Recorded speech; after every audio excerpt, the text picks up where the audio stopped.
Hi, everyone. My name is Yousheng Tang. I'm currently a senior of the Colorado College. I'm here to present my publication, Empowering Home Buyers, a Data-Driven Approach to Real Estate Pricing in Ames, Iowa, for the second ICFTBA. So the introduction. So currently in modern society, in current society, the demand for both investment in real asset and housing real asset is witnessing significant growth. And this was caused by two main reasons. The first one is the increasing urban population, and second one is the increasing household savings.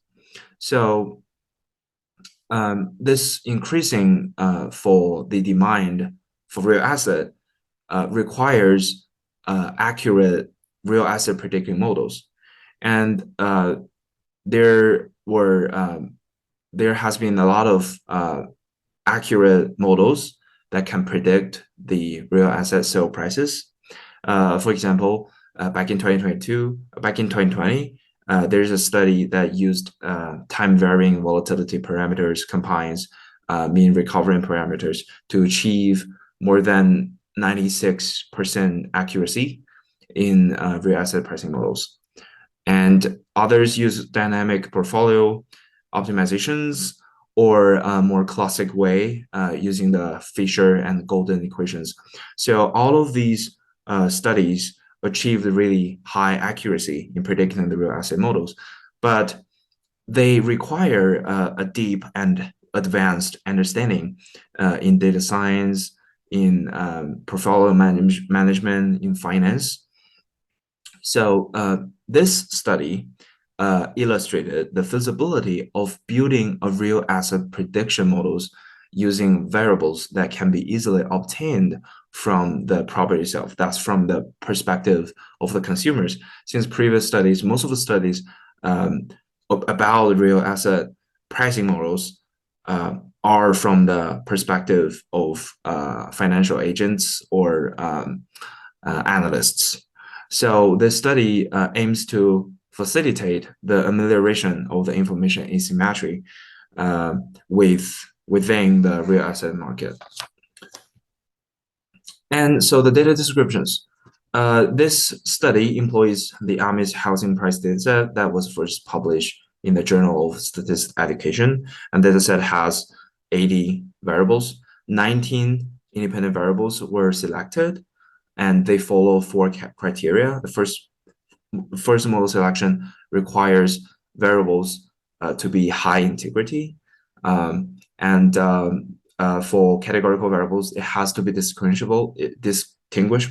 For example, if a categorical variable contains slightly above average and slightly lower than average, that might be impractical in reality because consumers can not distinguish between these two categories. So, and also variables with obvious data problems were omitted or modified.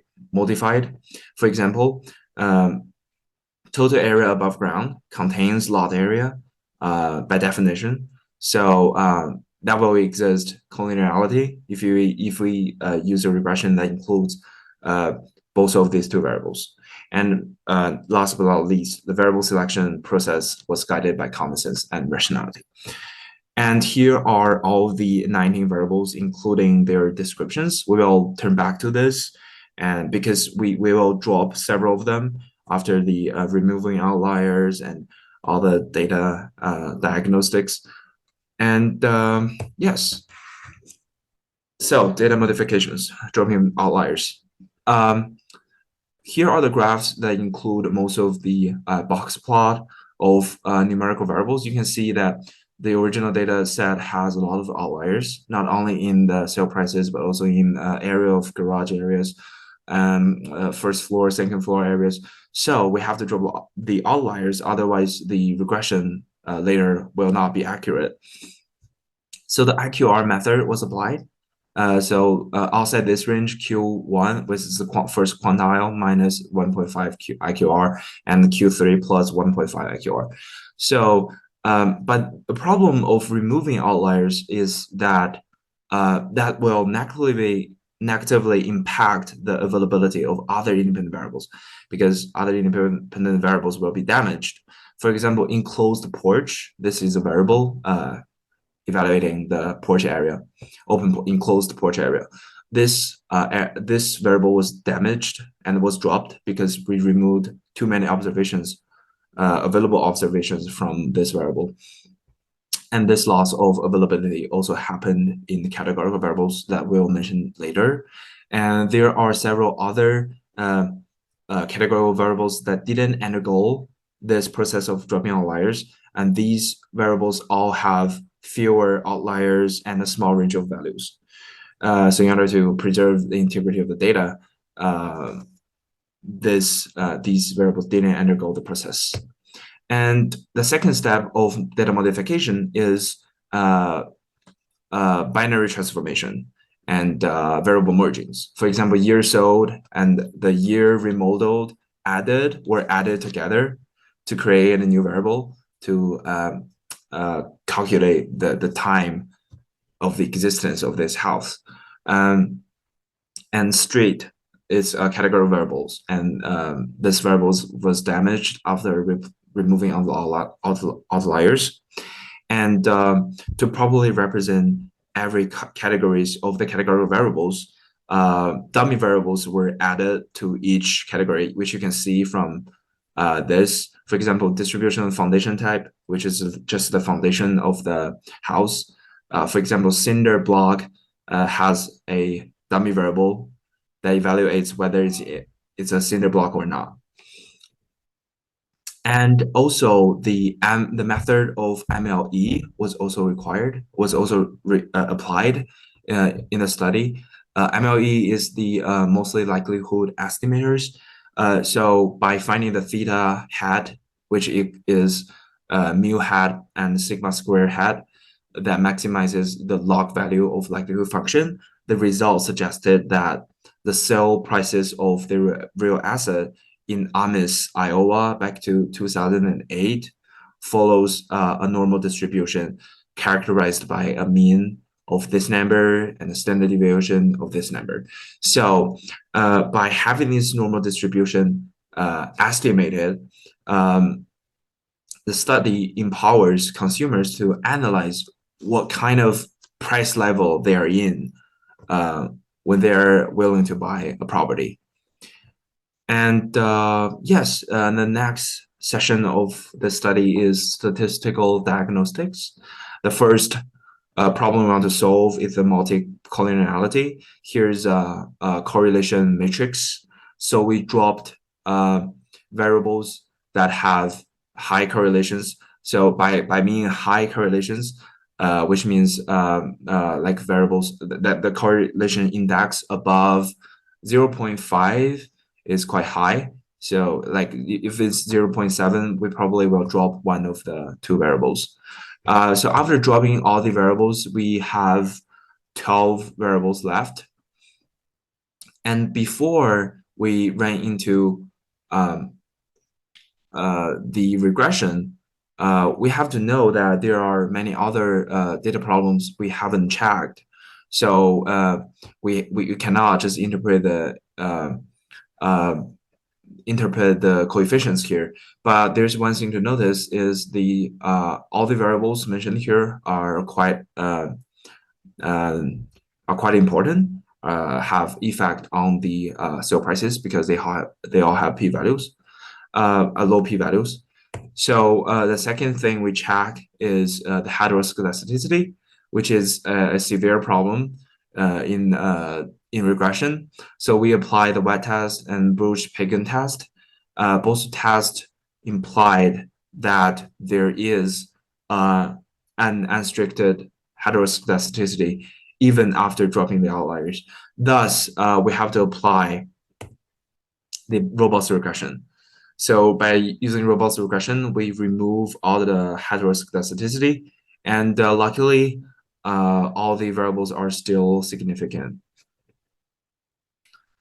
Yes, with a R squared 0.852, which is was reasonably high.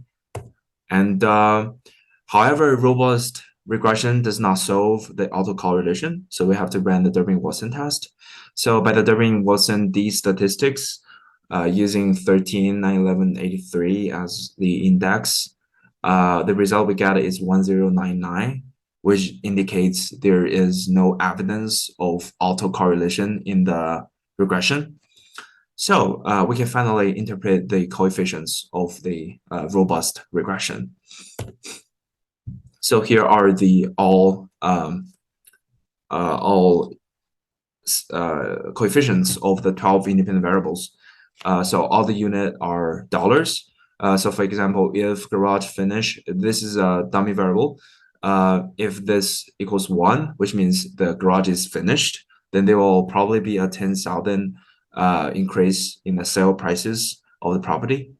So this final result illustrated that it's totally feasible that we can build a real asset prediction model that does not require all the fancy and all the advanced technologies used in other studies. These variables used by this study can be easily obtained from the property itself. Thus, for the consumers who know nothing about, even for a consumer who knows nothing about investment finance, he or she can still choose these 12 readily available variables, then predict the sale prices, and approximately within 85.2% of the variance. And future directions. The first thing to notice is, in order to be more available to normal consumers, this dataset does not contain any macroeconomic factors. So if, for example, the economy, if the economy is experiencing a financial crisis, then this study will not be accurate.